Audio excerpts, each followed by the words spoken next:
अनीता खुश थी। आज उसकी बेटी ससुराल से मायके आ रही थी।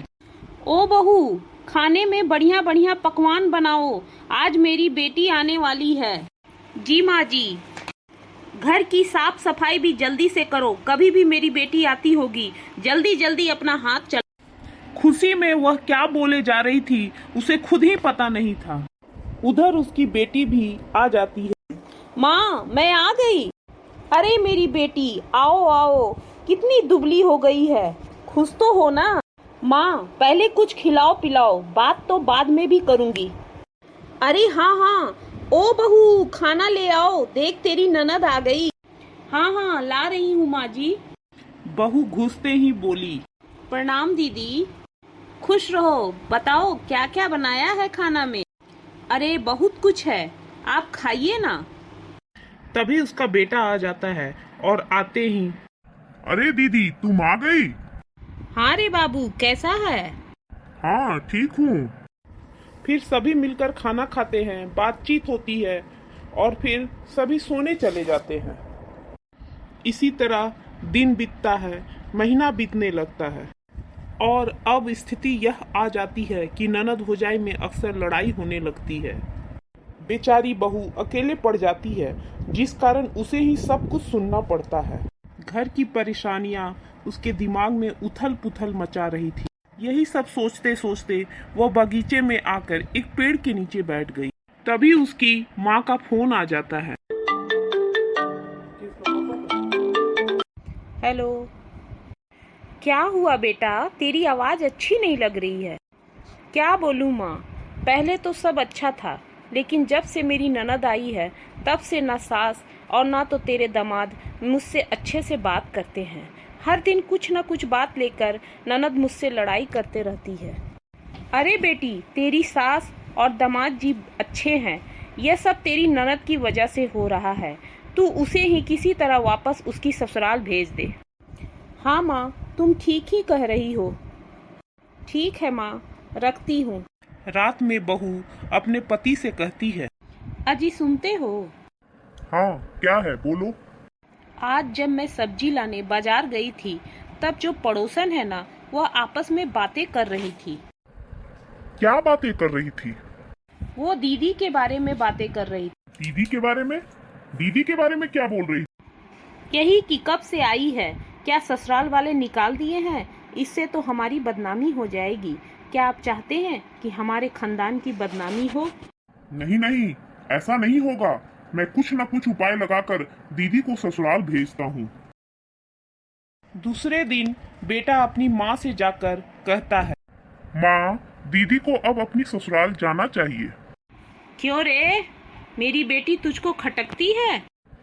अरे नहीं माँ, मैं ऐसा सोच भी नहीं सकता।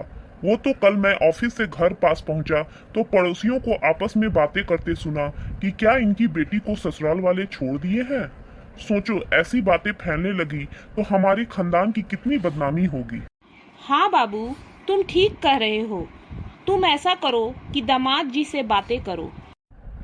हाँ माँ, आज ही मैं अपने जिया जी से बात करता हूँ। बेटा अपने जिया जी को फोन लगा। हेलो।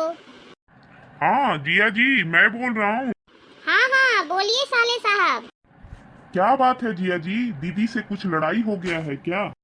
अरे नहीं नहीं, ऐसा कोई बात नहीं है, लेकिन जब भी मैं उससे यहाँ आने की बात कहता हूँ तो वह हर बार टाल देती, कहती है कुछ दिन और यहाँ रह के तब आऊंगी।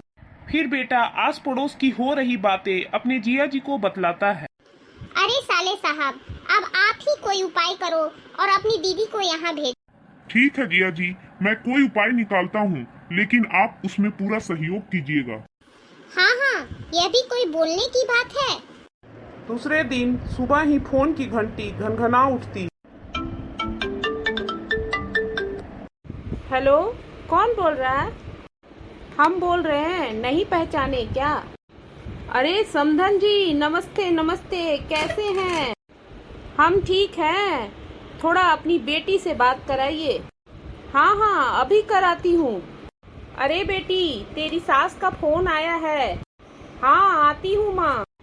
हेलो, नमस्ते माँ जी। नमस्ते तू रख अपने पास और ये बता कि तुझे घर आना है या नहीं। वो माँ जी, तुझे वहीं रहना है तो तू वहीं रह। अब मैं अपने बेटे की दूसरी शादी कर देती हूँ।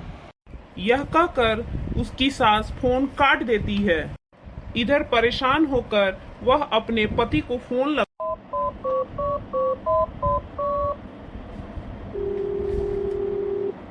हेलो, हाँ बोलो। आप तुरंत आओ, मुझे घर जाना है। हाँ आता हूँ, तुम तैयार होके रहना। इधर बेटी को सामान पैक करते हुए देखकर उसकी माँ पूछती है, अरे बेटी, तू ये सामान क्यों पैक कर रही? अरे माँ, मुझे आए हुए बहुत दिन हो गए हैं। अब तेरे दामाद मुझे बुला रहे हैं तो मुझे जाना होगा। ठीक है बेटा, जब दामाद जी बोल रहे हैं तो तू जा। इधर थोड़ी देर में उसका दामाद घर आ जाता है। अरे दामाद बाबू, आइए आइए, बैठिए। अरे बहू, दामाद जी के लिए चाय नाश्ता लाओ। अरे नहीं नहीं माँ जी, आज मुझे बहुत जल्दी है, मैं तो निकलूंगा, फिर कभी आऊंगा चाय पानी पीने। कुछ ही देर में दामाद बेटी को लेके चला जाता है। इधर बहू मन ही मन मुस्कुरा कर सोचती है कि चलो सब अच्छे से हो गया, मेरे और मेरे घर की सुख शांति वापस आ गई। दोस्तों, अगर आपको हमारी यह कहानी अच्छी लगी तो इसे लाइक करना और चैनल को सब्सक्राइब करना। और हम इसी चैनल पे आपके लिए मज़ेदार शॉर्ट्स भी डालते हैं, उसे भी ज़रूर देखें।